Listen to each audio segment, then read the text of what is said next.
Hello everyone, यह है battle through the event season 7 part 453। और अगर आपने अभी तक प्रीवियस एपिसोड ना देखा हो तो लिंक डिस्क्रिप्शन में मिल जाएगा। तो पिछले एपिसोड में मैंने देखा कि शाओवेन और ओल्ड गुया के बीच एक जबरदस्त फाइट स्टार्ट हो गई, जिस वजह से उस जगह की स्पेस भी फटने लगी। लेकिन ओल्ड गुया शाओवेन से नहीं हारना चाहता था, जिस वजह से उसने अपनी एक पावरफुल टेक्निक का इस्तेमाल शाओवेन पे कर दिया, जिस टेक्निक को शाओवेन भी नहीं रोक पाया और इसके इम्पैक्ट से शाओवेन काफी घायल हो गया। ये देखते ही ओल्ड गुया को फिर से अपने फिंगर टेक्निक से शाओवेन पे अटैक करना चाहा, मगर गुया के अटैक लगने से पहले शाओवेन ने अपने एंग्री बुद्धा लोटस को बना लिया, जिसके बाद उसने गुया की तरफ शूट कर दिया। ये देखकर गुया ने अपने अटैक को सामने कर दिया, लेकिन एंग्री बुद्धा लोटस ने उसके अटैक को डिस्ट्रॉय करते हुए उसके करीब आ गया, जो देखकर तो गुया काफी घबरा चुका था। जिसके बाद हमने एक ओल्ड मैन को देखा था, जिसने आते ही गुया को बचा लिया। साथ ही उस एल्डर ने शाओवेन की जीत को अनाउंस कर दिया, जिस वजह से गुया काफी गुस्सा हो चुका था। जबकि दूसरी तरफ हमने 3 ग्रेट जनरल को देखा था, जो गुया की ऐसी कंडीशन को देखने के बाद ही सरप्राइज हो गए। साथ ही उन्होंने फैसला किया कि वो शाओवेन से दूर रहेंगे। तो अब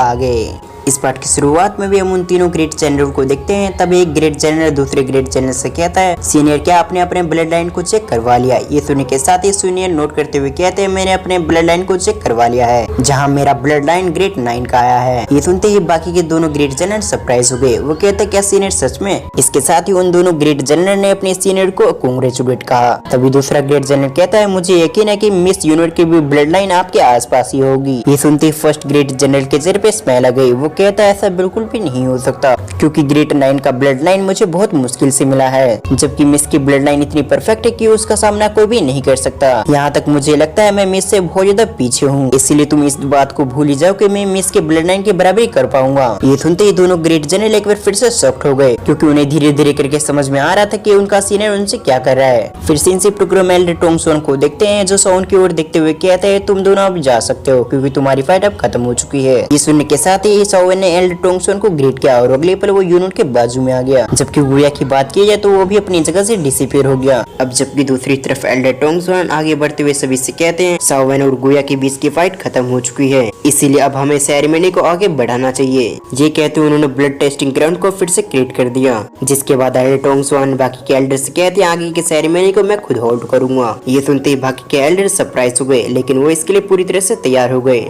सिंसिप टुकरम यूनिट को देखते हैं, जो शाओवेन से सवाल करते हैं, क्या तुम ठीक हो? जिस पर शाओवेन नोट करते हुए कहता है, मैं बिल्कुल ठीक हूँ, लेकिन मेरी एनर्जी थोड़ी सी एग्जॉस्ट हो चुकी है, मगर कुछ समय कल्टीवेट करके मैं अपनी पूरी एनर्जी को रिकवर कर लूंगा, इसलिए तुम मेरी फिक्र मत करो। शाओवेन की पूरी बातें को सुनने के बाद यूनिट की नजर गुया पे गई। उसकी ओर देखते हुए यूनिट कहती है, आज तुमने जो किया है उसका भुगतान तुम्हें इन फ्यूचर करना पड़ेगा, क्योंकि भले ही शाओवेन ने इस फाइट को जीत लिया हो, पर इसके बावजूद वो इस फाइट में हार भी सकता था। लेकिन सही समय पे शाओवेन ने अपने एंग्री बुद्धा लोटस की वजह से बच गया। जो सब सोचकर यूनिट को और भी गुस्सा आ रहा था। जब यूनिट गुया पे गुस्सा कर रही थी, उस समय एल्डर टोंगसोन की आवाज यूनिट के कानों में गई। एल्डर टोंगसोन यूनिट की ओर देखते हुए कहते हैं, अब तुम्हारी बारी आ चुकी है। ये सुनते ही सभी की नजरें यूनिट पे आ चुकी थी। फिर सिंसिप टुकरम यूनिट को देखते हैं, जो ये सुनने के साथ ही अपनी जगह से डिसअपीयर हो गई, और अगली पल यूनिट एल्डर टोंगसोन के सामने आते हुए उसे ग्रीट करती है। पर दूसरी तरफ एल्डर टोंगसोन समझते थे कि यूनिट अभी काफी गुस्से में है, इसीलिए एल्डर टोंगसोन यूनिट को समझाते हुए कहते हैं, तुम्हारे गुकुलैंड में जैसे स्टेटस है, उस हिसाब से शाओवेन को भी काफी सारी मुश्किलों का सामना करना ही पड़ेगा, तब जाकर शाओवेन और तुम साथ में आ सकते हो। और आज शाओवेन ने जैसे गुकुलैंड के अंदर अपनी ताकत दिखाई, उसे देखने के बाद गुकुलैंड में ऐसे बहुत ही कम लोग होंगे जो शाओवेन को चैलेंज करने की हिम्मत करेंगे। और अब शाओवेन ने अपनी ताकत को साबित कर दिया है। ये सुनने के बाद हम यूनिट को देखते हैं, जो बिना एक्सप्रेशन के साथ एल्डर टोंगसोन से कहती है, मैं उम्मीद करती हूँ कि ये आखिरी बार होगा। अगर आज के बाद किसी ने भी शाओवेन को परेशान करने की हिम्मत करी तो फिर मैं उसे बिल्कुल भी नहीं छोड़ूंगी। ये सुनने के बाद एल्डर टोंगसोन ने भी नोट कर दिया। जिसके बाद हम यूनिट को देखते हैं, जो सामने आ चुकी थी। फिर यूनिट ने अपनी एक ब्लड की ड्रॉप को बाहर निकाल लिया, जिसके अंदर से काफी टेरिफाइंग ऑरा निकलने लगा, जिसे ऑरा को महसूस करते हुए वो सभी सरप्राइज हो गए। वो सभी कहते हैं, आखिर ये कितनी टेरिफाइंग ऑरा है। तभी उस ब्लड की एनर्जी बाकी के स्टोन में जाने लगी, जिस वजह से वो सभी स्टोन चमकने लगे।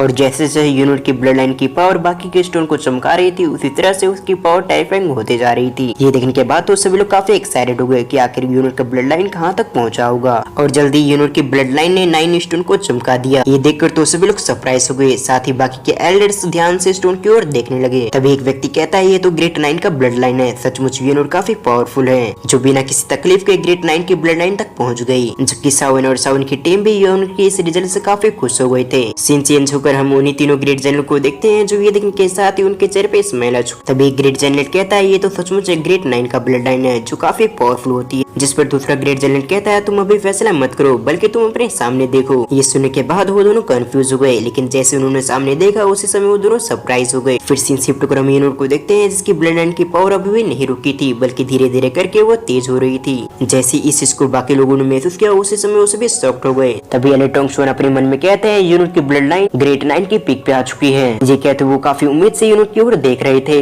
जबकि इधर यूनिट की ब्लड लाइन की वजह से डिश पे भी क्रैक आने लगे थे। इसका मतलब था कि यूनिट की ब्लड लाइन इतनी पावरफुल हो चुकी है कि डिश भी उसकी ब्लड लाइन को सह नहीं सकती। तभी बीच में जो स्टोन मौजूद था उसके अंदर भी एनर्जी जाने लगी। ये देखने के बाद तो सभी लोग सरप्राइज हो गए। तभी यूनिट की बॉडी से एक टेरिफाइंग एनर्जी निकली, जो एनर्जी स्टेडियम में पूरी तरह से फैल गया और अगले पल गूगलैंड के मेंबर्स काफी ज्यादा खुश हो गए। साथ ही कई लोग तो यूनिट के सामने घुटनों पे भी आ चुके थे।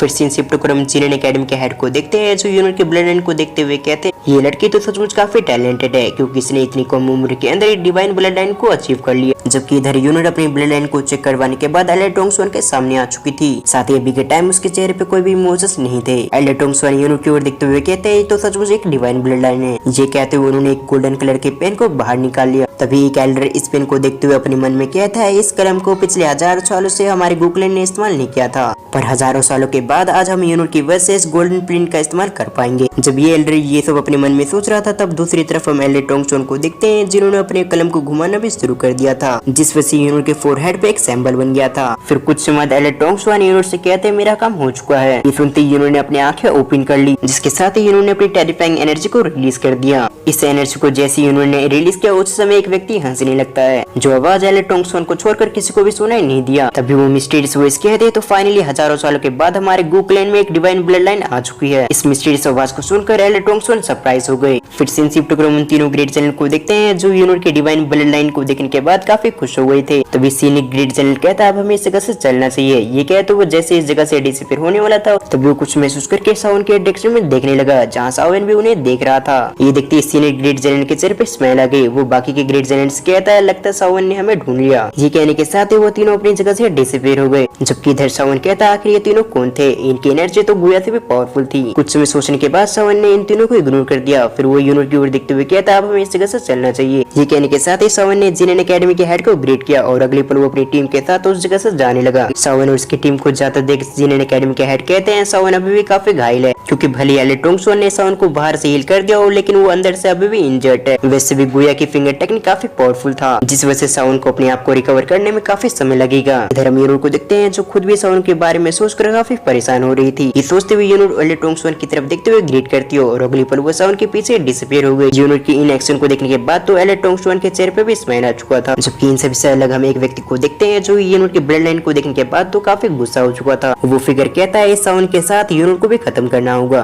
क्योंकि यूनिट के पास डिवाइन ब्लड लाइन आ चुकी है, जो हमारी हान क्लैन को काफी परेशान करेगी। इसलिए इन फ्यूचर यूनिट हमारे लिए खतरा बने उससे पहले हमें इसे खत्म करना होगा। ये कहने वाला व्यक्ति और कोई नहीं बल्कि एक हान क्लैन का मेंबर था। ये कहते हुए हान क्लैन का वो मेंबर अपने लोग के साथ उस जगह से डिसअपीयर हो गया, जबकि धीरे धीरे करके बाकी के लोग भी उस जगह से डिसअपीयर होने लगे। फिर सीन शिफ्ट कर हम सावन और सावन के ग्रुप को देखते हैं, जो बैम्बू हाउस के पास आ चुके थे। तभी लिटिल फेरी डॉक्टर एक कमरे में एंटर करते हुए कहती है क्या तुमने अपनी चोटों को हील कर लिया, जिस पर सावन कहता है मैंने अपने आप को काफी हद तक रिकवर कर लिया है, इसलिए मेरी अभी की कंडीशन पहले से काफी बेहतर है। और जब से मैंने डाउजिंग पे ब्रेक थ्रू किया है तब से मेरी स्काई 3 मिस्ट्री चेंज टेक्निक काफी कमजोर हो चुकी है, जिस पर लिटिल फेरी डॉक्टर कहती है क्योंकि डाउजिंग का हर एक स्टार पहले से पावरफुल होता है, इसीलिए शायद तुम्हें लगता है कि तुम्हारी टेक्निक कमजोर हो चुकी है, पर असलियत में डाउजिंग का हर एक स्टार जमीन आसमान की तरह होता है। लिटिल फेरी डॉक्टर की इस बात से सावन ने भी एग्री किया। फिर सावन लिटिल फेरी डॉक्टर से सवाल करता है आखिर यूनिट कहाँ है। सावन के इस सवाल को सुनकर लिटिल फेरी डॉक्टर इस सवाल का जवाब देते हुए कहती है यूनिट अपने गूगलैंड वापस लौट चुकी है, मगर उसने जाने से पहले मुझे बताया था कि 2 दिनों के अंदर हेवनली टूम ओपन होने वाली है। हेवनली टूम के बारे में सुनकर सावन एक्साइटेड हो गया और इसी सीन के साथ हमारा ये पार्ट यहीं पर एंड होता है। आपको आज की एक्सप्लेनेशन कैसे लगी आप मुझे कमेंट करके जरूर बताएं। साथ ही इस वीडियो को लाइक टारगेट है 1 के। मैं उम्मीद करता हूँ कि आप इस लाइक टारगेट को कंप्लीट करेंगे। सो वीडियो को फुल वॉच करने के लिए थैंक्स फॉर वॉचिंग।